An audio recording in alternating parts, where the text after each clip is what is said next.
with this giant figure. It was 17 foot tall, and it sort of, I knew who it must have been.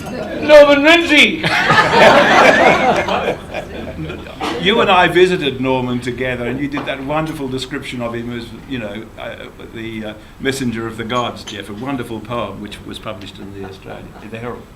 But no, it was Sir Frank, and he was coming through the door. This giant, you know, like the last act of the wonderful Mozart opera, the Don Giovanni. You know, when he comes in, the monster comes in and takes away the Don. I felt so tiny. I felt so vulnerable, but I had the Pope on my side, and so I thought. I advised myself. I said, Paul, keep drawing. And so I did, and I was drawing the Pope and making sure that the giant saw that I was drawing the Pope.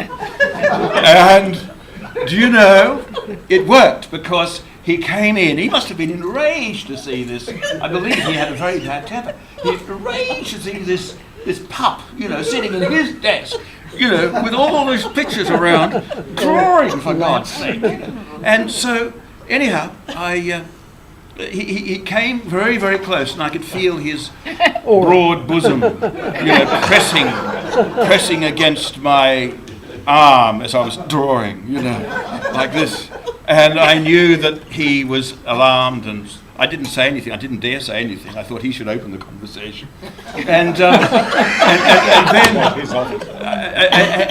then he puffed smoke at me for a while, you know. And I resisted that by not breathing for a while. And eventually he just went, whew, and turned around. And you know, I never actually engaged in conversation with Sir Frank Packer. I regret it greatly, because I'm sure that we could have talked about lots. We could have talked about Norman Lindsay. Sit down. Oh.